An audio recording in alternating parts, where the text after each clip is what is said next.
So for the past 2 years, I would say from the moment that the IDF entered Gaza and our side of the war began, Israel has been accused of everything in the book, from collective punishment to disproportionate response. Recently, genocide. We've, convening genocide. I don't know, you can have genocide when the numbers, the populations there grow, but that's besides the point. But every accusation has been thrown and poured on the Jewish people. And the question I want to ask you today is, what is the Torah's view on all these matters? What's the Torah's view on collateral damage? What's the Torah's view on civilian death? Are you allowed to just go in and do you need to tell the civilians to leave beforehand? Are you not supposed to tell the civilians to leave beforehand?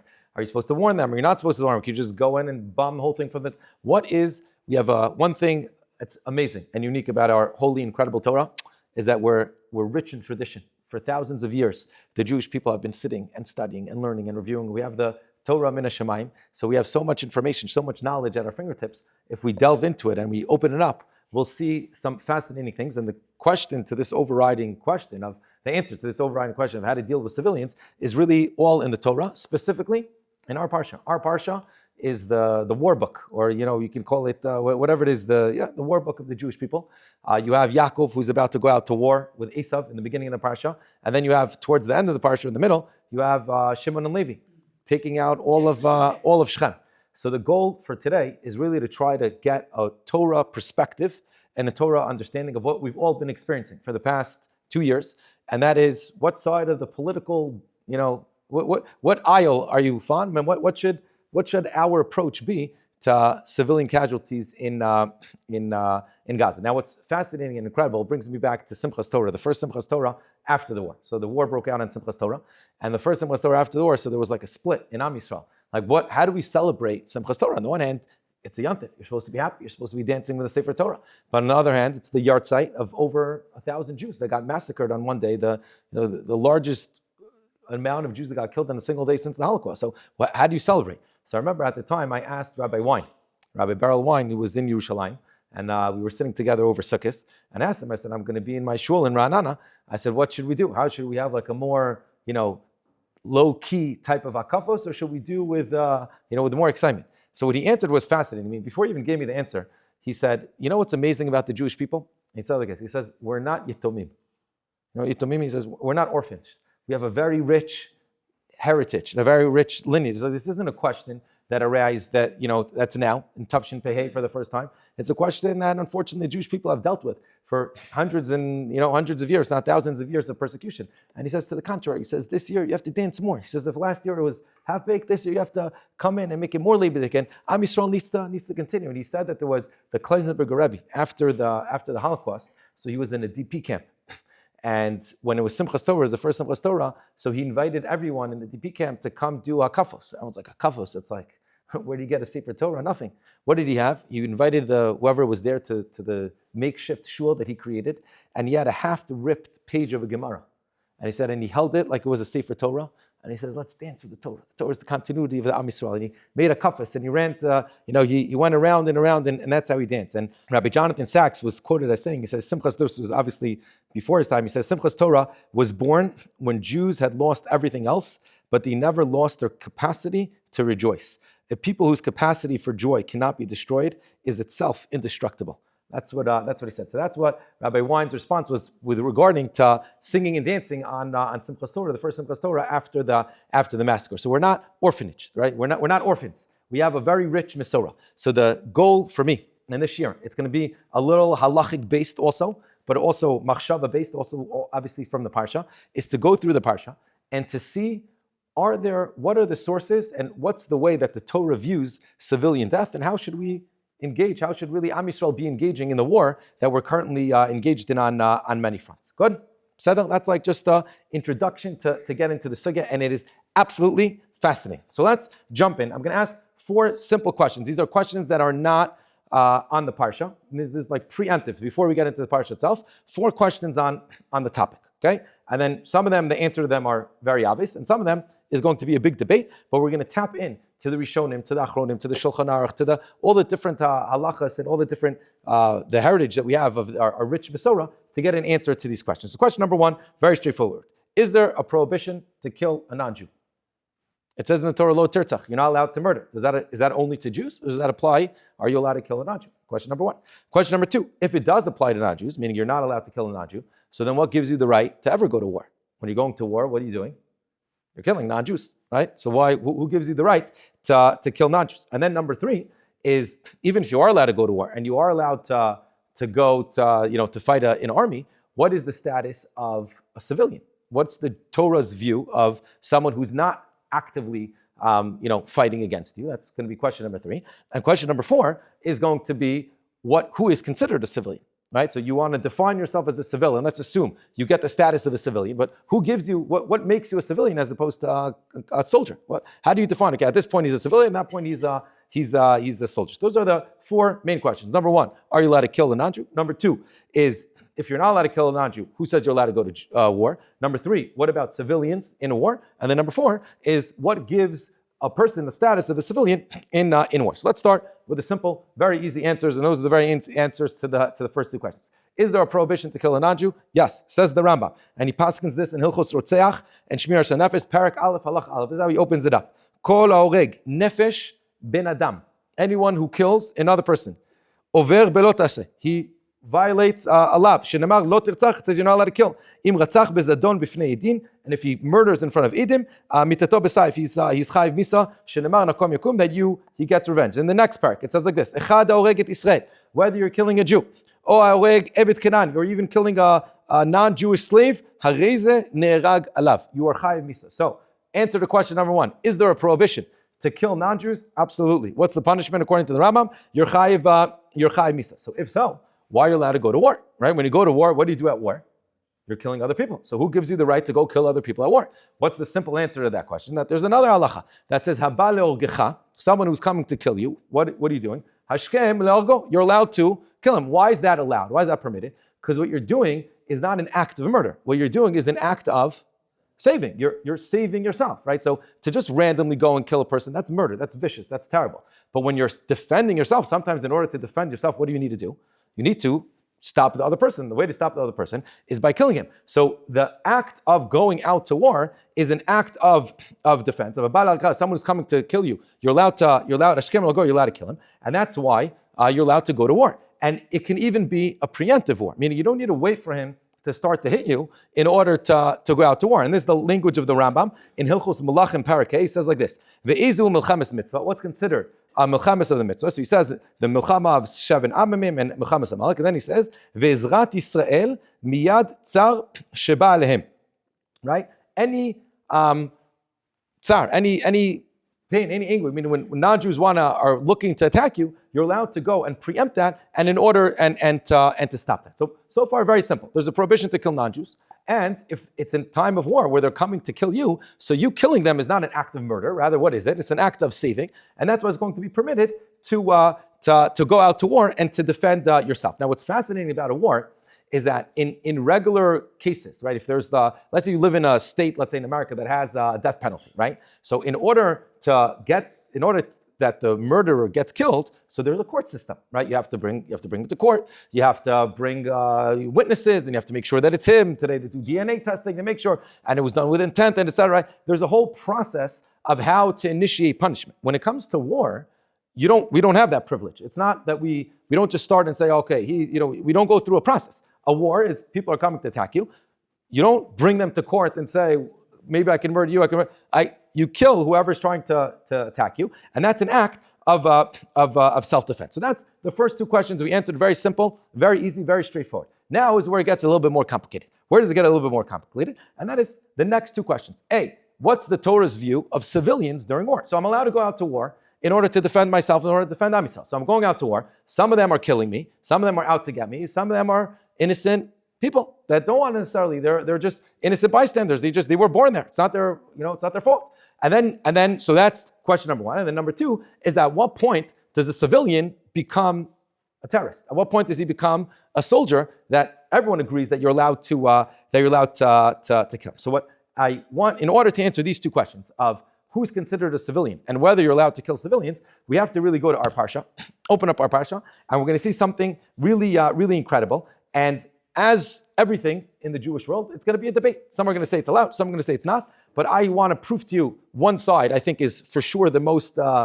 convincing, and you'll see by the end of the shiur what I think is the most convincing side. But let's start off with the cases to be made that when we go out to war, we should take into consideration, to the best of our ability, civilian casualties and civilian death, meaning it should be on the front of our mind when we go out to war. And I want to give you 3 different proofs from Tanakh, 2 from this week's Parsha, that when it comes to civilian casualties, it's something that should be on the front of our mind. In the beginning of the Parsha, you have Yaakov Avinu. He was going to meet Esav.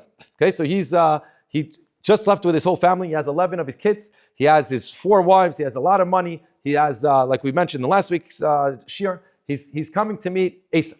It says in the Torah, when it describes his feeling, it says that he was Vayar Yaakov, he was scared, Vayetzer lo. What's Vayetzer? He was troubled.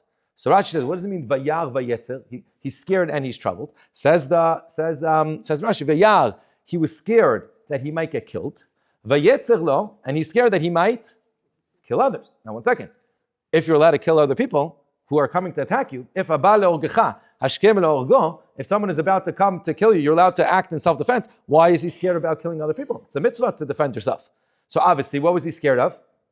The collateral damage. He's scared, maybe I'm going to shoot an arrow in this direction, and it's going to go and it's going to hit someone else, an innocent bystander. So maybe that's why the Torah describes Yaakov as being scared. That's proof number 1, that you should take into consideration collateral damage. Proof number 2, why you should take into consideration collateral damage and people that are quote-unquote civilians. So that's from later on in the Parsha. Later on in the Parsha, you have the story with Shechem and Dinah and Yaakov and Shimon and Levi. Basically, Dinah is abducted and she's raped and she's taken into Shechem, and they want to create a peace treaty. The 2 brothers, Shimon and Levi, say, okay, we can only make peace with you if you all get a bris milah. They all get a bris milah, and on day 3 they come in and they kill everyone, all the males, the women and children they keep it. They kill all the males in the city. What does Yaakov say?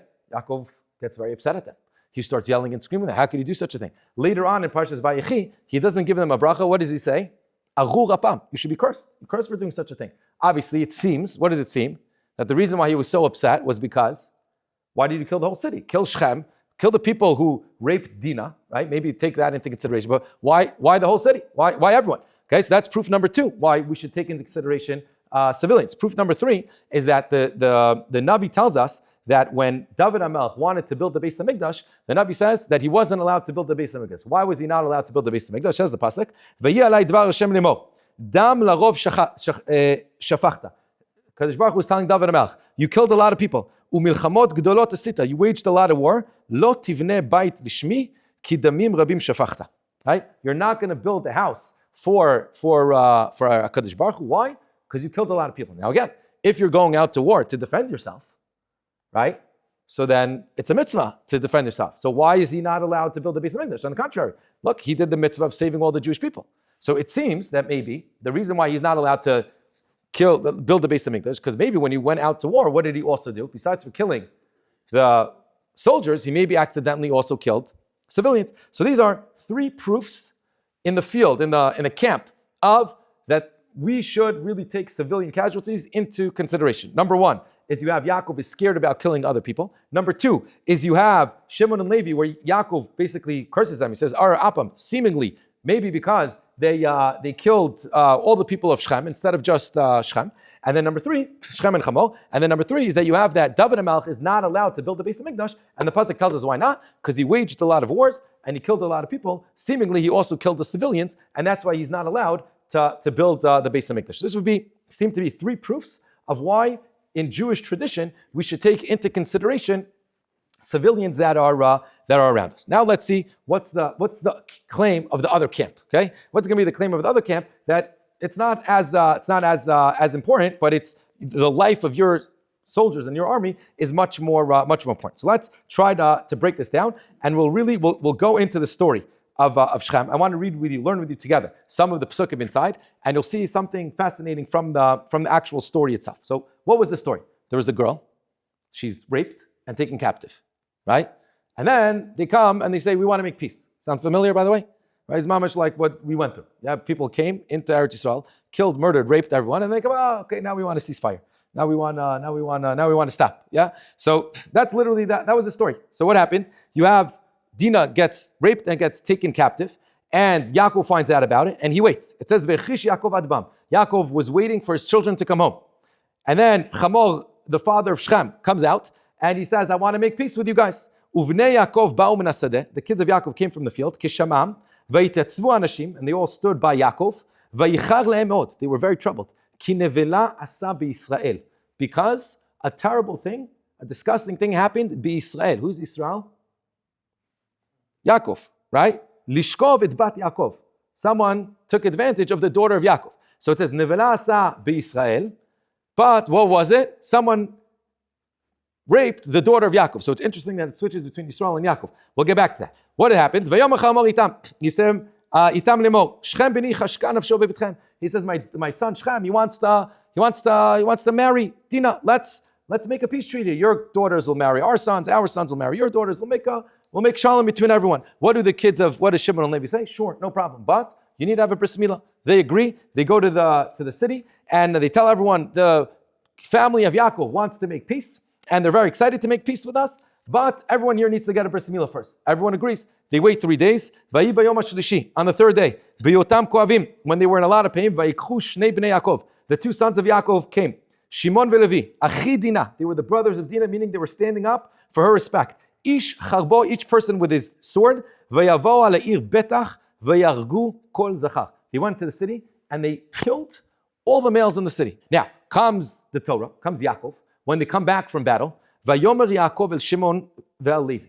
Yaakov turns to Shimon and Levi. Now, what would you expect the claim to be? If we really care, or if we should take into consideration civilian death, what should the claim be? Why did you kill all the innocent people? That's not what he says. Achartem oti להבישני ביושבי הארץ בכנעני ובפריזי, ואני מתי מספר, ונאסו אליי, והיכוני ונשמדתי אני וביתי. He says, you guys are crazy. We're 12 people, not even, because right, we're tiny. We're a small amount of people. Everyone around us is a nation. What are they going to do? They're going to retaliate to the act that you did, and they're going to kill us, right? Vayomer, what did the answer? Akuzena yaset achotenu. That what? What do you mean? We should just let our sister be violated in such a manner? So what was the discussion here? What's the back and forth of going on here? Or really, let's ask a few solid questions here. Number one, who gives them the right to kill the whole city? Right? 2 people did a crime. Why should they kill the whole city? Right? It says lo tertach. You're not allowed to kill non-Jews. You're not allowed to kill anyone. Right? So who gave them the right to go in and wipe out all the men? That's question number 1. Right? And then question number 2 is that Yaakov doesn't even seem to chastise them for that. He doesn't say, why did you kill the whole city? He says, we're going to be outnumbered and they're going to kill us all. And then question number 3 is, how does their answer that claim? He says they're going to kill us all. So what did the answer? Right? What? We should let our sister be violated? How does that answer his claim? His claim was there's thousands of them here and they're going to all attack us. We're just 12 people. We're tiny. Right? How are we going to fight? And they say, we didn't think ahead. Right? Where we should let our sister just die in vain, just be taken advantage like that. So what's going on over here? So really the Rambam, the Rishonim already tried to understand and unpack why is it that the whole city was deserving of being chayiv misa. So the Rambam gives an explanation that it's one of the Shava mitzvahs b'nei Noach is to have a beis din, is to have a court case. And since there were no ramifications for what Shechem did, so therefore the whole city was chayiv misa. That's one explanation. Comes the Ramban. The Ramban says, very nice, but that doesn't still give you the right to go and kill everyone. Meaning, when a non-Jew doesn't do one of the Shavim mitzvahs b'nei Noach, it's only when he violates it actively. Meaning, if he eats Aver Menachai, if he murders, if he does an active prohibition, that's when he would be chayiv misa. But not setting up a court case, that's b'shev al tasa. Meaning, he didn't actively do anything; he just sat there. So therefore, the Ramban argues on the Rambam. And he says, who gives Yosef and who gives Shimon and Levi the right to go to the city of Shechem and just wipe out the entire city, kill out all the men? You know what his answer is? It was war. And in war, you go to war, right? At a war, you don't take into consideration every person, whoever there is. You go out to fight the battle. And he says, who gives them the right to start a war? Because they viewed Yaakov and the 12 tribes, not as, it wasn't a family. What was it? It was a country. We were the nation at that moment. That was the Jewish nation. How do you know that? Because it says in the pasuk what we read before, right? Ki nevela asa b'Yisrael. It doesn't say ki nevela asa lebat Yaakov or nevela asa leYaakov. And nevela happened to all of Am Yisrael, right? Many wars around the world started with just one murder, with just one act, with just one. Why? Because when you attack, if you now go kidnap, let's say lahavdil, Trump's daughter. Right? What would happen if you would go kidnap Trump's daughter? If Russia would now go kidnap Ivanka, or Jared, I think now is in whatever, in Moscow. So if they would kidnap him, what would happen the next day? Full-blown war, right? It's not, when you take the daughter of the king, the daughter of the prime minister, and you capture them, that's an act of war, right? All of World War I started, right? It was by one shot, they said, right? It was, you guys know history? Gavrilo Princip, right? He killed the Archduke. And that basically started all of World War I. And you have a lot of the 30 Years' War. Also, it started with one assassination, which led to an entire full-blown battle, right? So basically, what gave Shimon and Levi the right to go out to war and kill Shechem was that this was war. And in war, you go out to battle. And I want to read you the Maharal. The Maharal says like this, that we were considered one nation at that time. Why were they allowed to go kill all of Shechem? Because it's a country that goes out to war against another country. That the Torah allows, meaning when you go out to war, your first and foremost responsibility is to protect yourself and not to take into consideration the civilians on the other side. So even though the Torah says that when you go to war, you should first try to seek peace. But if you can't do peace, so then what do? Then you go out to war and you defend yourself, right? And that's what he says, and that's what he says, and then he says, he says all the wars that we have are basically wars where you go out to battle and we don't take into consideration the one person that's there. There's a much bigger goal of saving the country that you're going out to defend, of saving Am Yisrael. And that makes sense in the Pesukim as well, right? Yaakov, what was his claim against Shimon and Levi? He didn't say, why did you murder all the innocent people in Shechem? Why did he not say that? Because it's war. When you go to war, you go out to war against the nation. When countries in World War II and they're bombing, I don't know, France and London, they're not thinking, oh, there's civilians there. It's a war. You're part of the country. You go out to war against the country. So then why did Yaakov get upset at them? Right? If they were doing the right thing, they were going out to war, why did Yaakov get upset at them? So he had it seemed to be like a political answer. He's saying, what you did was correct, halachically. You're allowed to go out and fight, but at the same time, we're outnumbered. What you did is a terrible thing. Because very nice, you won this battle, but we're going to lose the war because all of the people around us are going to attack us and are going to kill us. What was Shimon and Levi's response? Meaning, should we let our daughter, our sister, be violated in such a way? In other words, what were they answering? They were saying, Yaakov, if we don't take a stance now, so then our sister is going to be taken advantage of, and it's going to happen over and over and over and over again. If you don't have a strong fist, if you don't get up and defend yourself, what's going to happen? You're going to keep on getting abused. So Yaakov was saying it's good that you went, meaning what you did was halachically allowed. You're allowed to go out and defend Am Yisrael, right? But let's look at the next step, right? What's the next step going to be? Is the whole world going to be against you? Is the whole world going to attack you? So what did Shimon and Levi said? Maybe, but at the same time, if we don't act up and we don't defend ourselves, so then it's going to be game over, right? Now, it seems from the Pesukim, who was right? Who was right in this debate? Yaakov has a good claim. Don't overreact, because if you overreact, the nations are going to come and attack you, right? But on the other hand, Shimon and Levi were saying we have to defend ourselves. To the contrary, if we don't defend ourselves, it's going to cause them to take more advantage of us. So who was right? So if you continue reading the Pesukim, right, a little bit later on, literally 5 Pesukim later, the Torah says like this, that Yaakov and his children, they got up and they left, right? He said, he went towards Beis El, Vayisu, Vayihi chitat Elokim al ha'arim asher shvivotam, velo ratzfu achei bnei Yaakov. People were petrified of the children of Yaakov. Why? Because they walked in, they were supermen. They were walking in with their F-35s, with their planes, with everything. They had a lot of koach, so people were scared of them. It seems that the Torah is saying who was right? Shimon and Levi. Right? Shimon and Levi were the one that were right. So up until now, everything we discussed now was all in machshava. It was all in Parsha. Right? It's all in the Torah. So you can maybe darshan it this way, maybe darshan. Do we find this anywhere in halacha?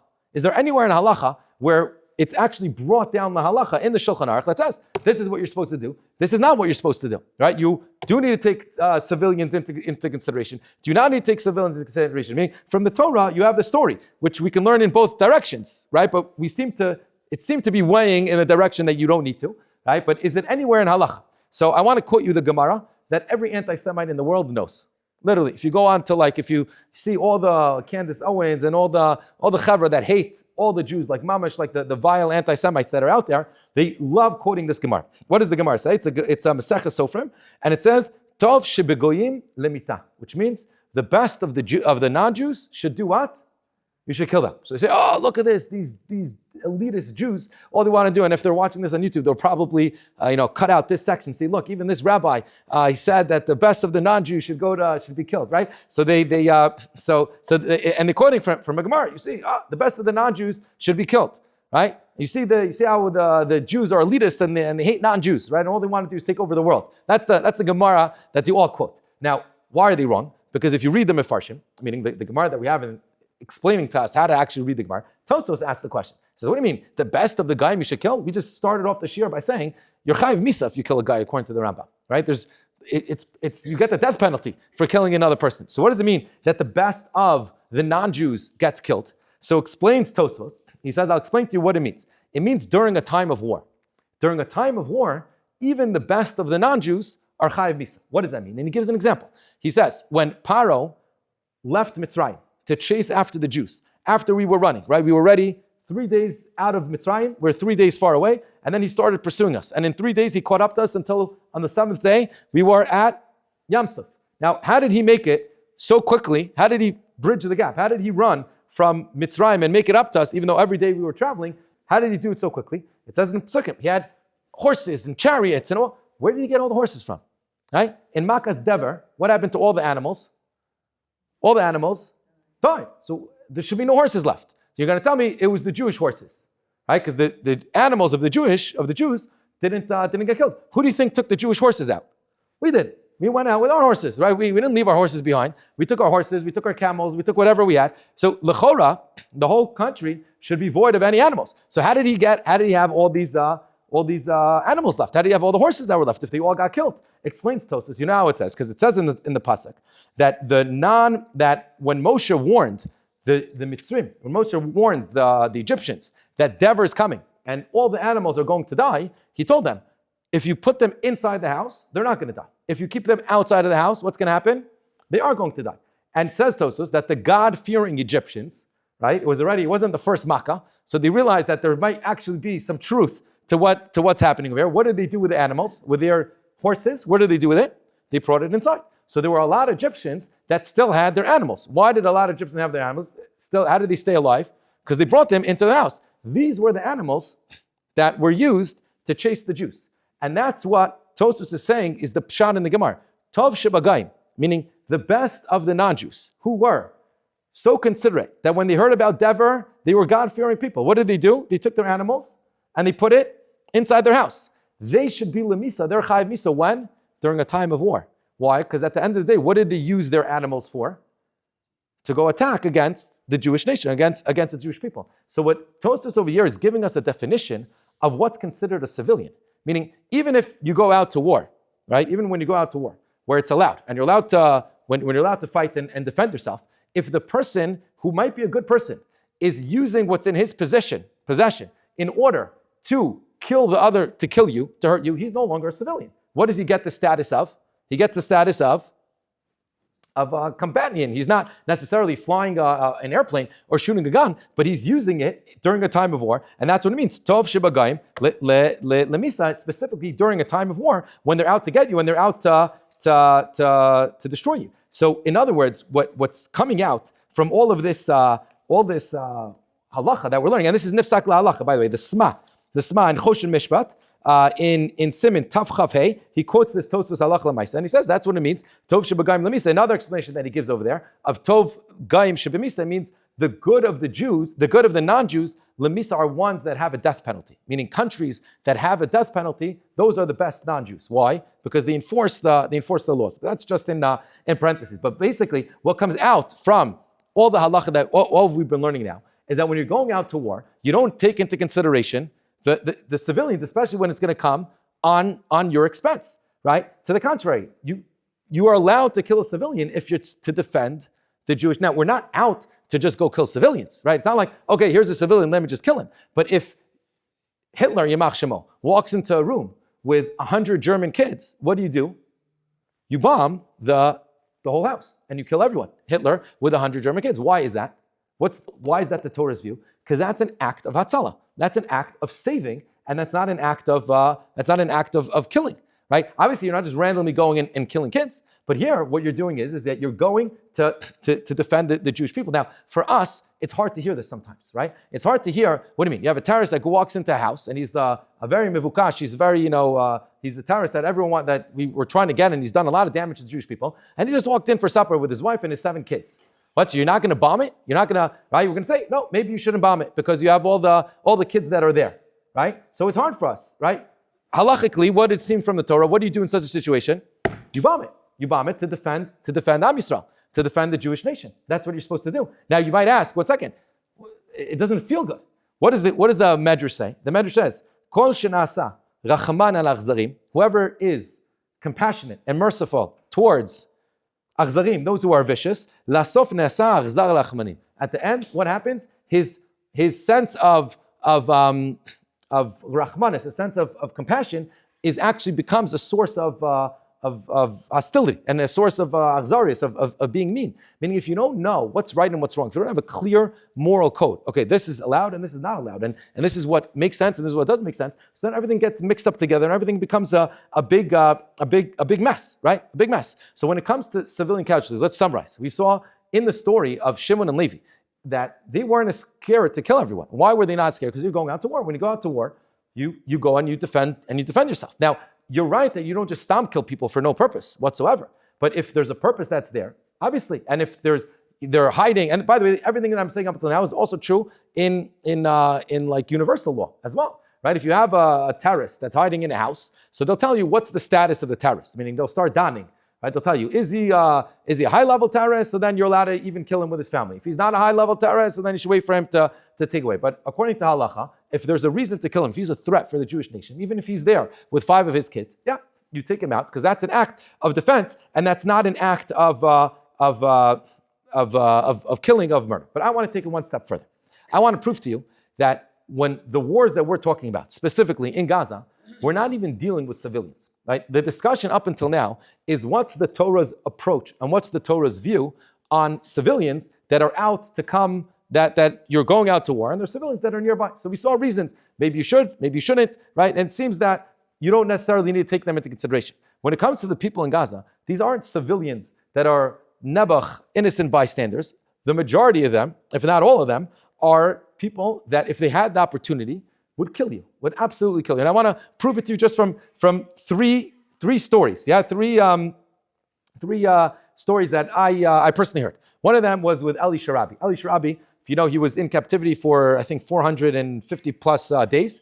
And when he got released, like really one of the first months that he got released, we invited him to our shul here in Ra'anana. And I had the schus of interviewing him. It was right before Pesach. And we're asking him a lot of different questions. And one of the questions that I asked, like, what scared you the most in captivity? You know what he said? He said it was the quote-unquote civilians. He said at one point, they transferred him from, in the first 30 days or so, he was in a house above ground, and they were transferring him to a tunnel.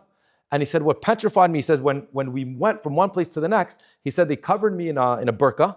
He says, because if the civilians around would have realized that you were a hostage, an Israeli hostage, what would they do to you? He says, there was just one guard that was around me. What would they do to him? They would all lynch me and they would all kill me on the spot. Why?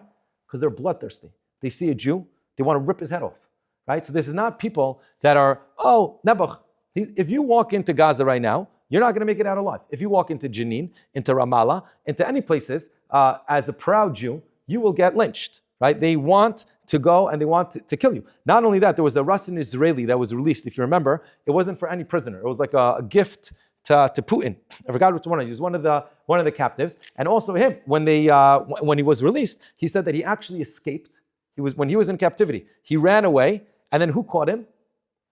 The civilians. The civilians caught him, and they brought him and they brought him back into captivity. They brought him back to the Hamas. So we're not dealing with innocent. It's not like a World War II where you have some guy in London who's sitting and eating his coffee. It has nothing to do with the war. These people live it. It's every second of the day. It's in their education. It's worse than just your average civilian. And yeah, when you're going out to war, you shouldn't endanger the life of your soldiers, the life of the people who are out to come and defend you, in order to save people who are quote unquote civilians, and they would do everything to attack you. Story number 3 is that there's actually a Muslim who converted, and there's a video of him. His name is Yaron Ibrahim. Okay, he grew up like a little terrorist, and he converted to become Jewish. And one of the things that he always describes, and this is what, when you speak to people who are on both sides, who have been to the Gaza world, to the Islam world, and to the Jewish world, says, what's the core difference, right, between Jews and non-Jews? And also one of the hostages spoke about this. What is the core difference between Jews and non-Jews,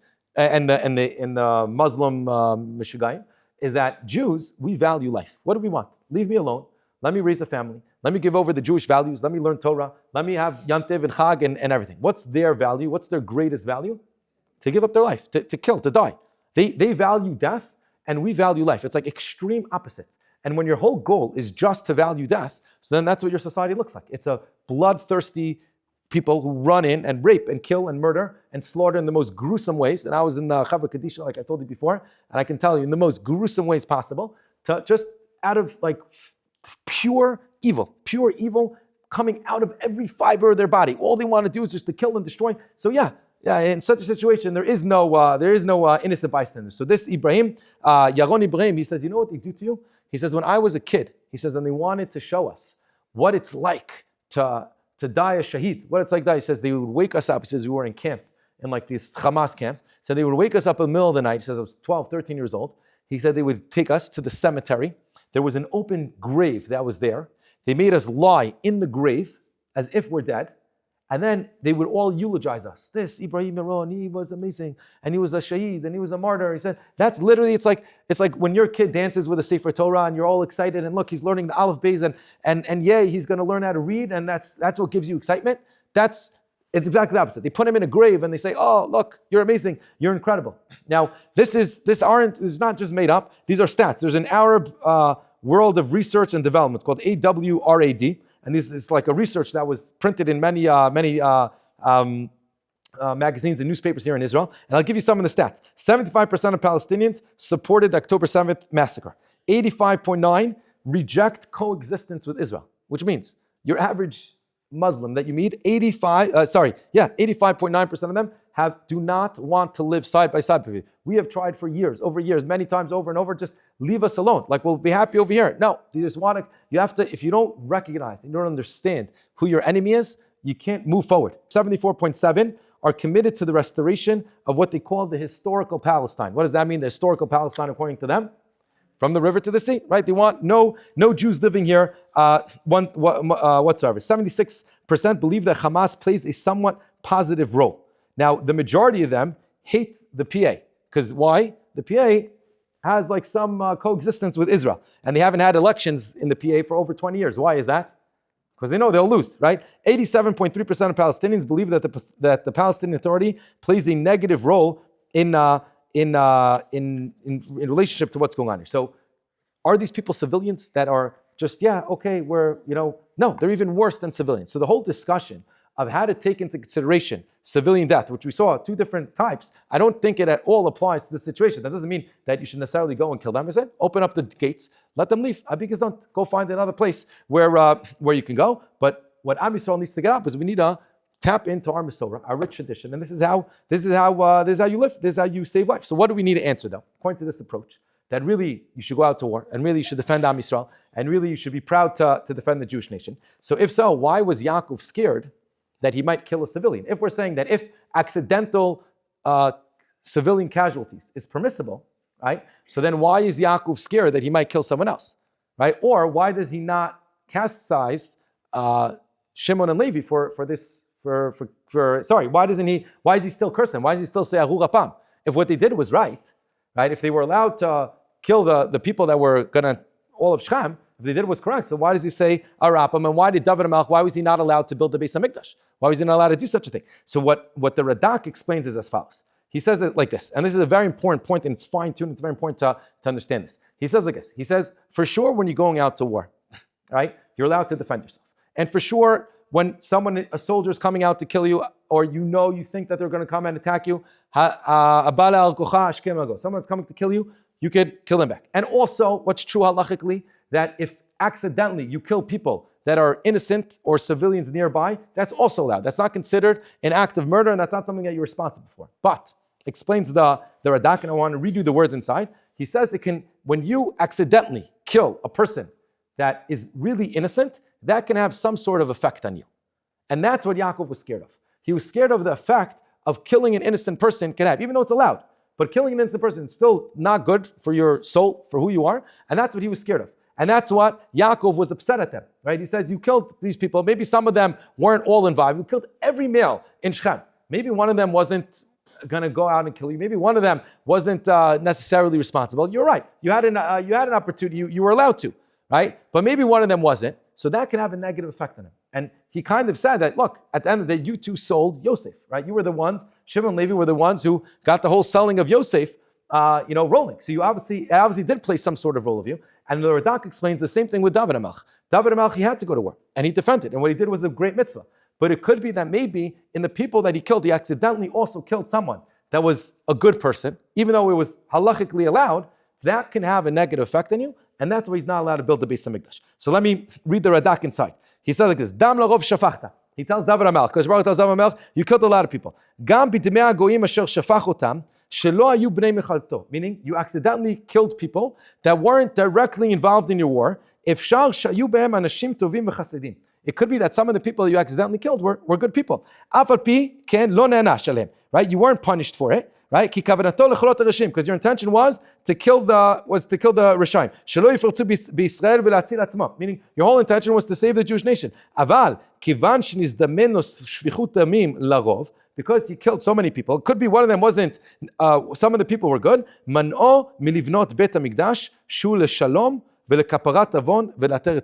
He says, still, HaKadosh Baruch Hu told him that he can't build the Beis HaMikdash because the Beis HaMikdash is a place of peace, a place of atonement, and a place of prayer, and he wasn't ready for that. So, in other words, let's summarize everything we said. Our overriding question that we asked is, what's the Jewish view? What's the Jewish approach on civilian casualty, on civilian death? So we saw, right? We brought proofs from our Parsha, from Shimon and Levi. We brought proofs from David HaMelech, Shlomo HaMelech, that killing a non-Jew, for sure, that's forbidden, right? And a person who kills a non-Jew, says the Rambam, could be chayav misa, right? In a time of war, you're allowed to defend yourself. So for sure, you're allowed to kill the people who are coming out to kill you. When it comes to going out to war, you don't need to start now taking into consideration every single person that's around the person that you want to kill. You're coming out to defend yourself. You kill the people that are around you. And then we went one level further, and we said that in our situation, in the case of Gaza, it's not they're not just innocent bystanders. It's not like the case of David HaMelech, where they're just, everything's great. It's like Eli Shrabi said, I'm petrified to walk down the street. And by the way, all the hostages who were taken into Gaza, they all said this, right? I spoke also to Sapir Cohen, and she said, what scared her the most? The civilians, right? He says, you're walking, which they're not, right? They beat them, and they were bloodthirsty. They want to kill them. It's like their mitzvah. Finally, hey, we can kill a Jew. I like that recording of that terrorist, machshava. He said, I killed 10 Jews with my own hands.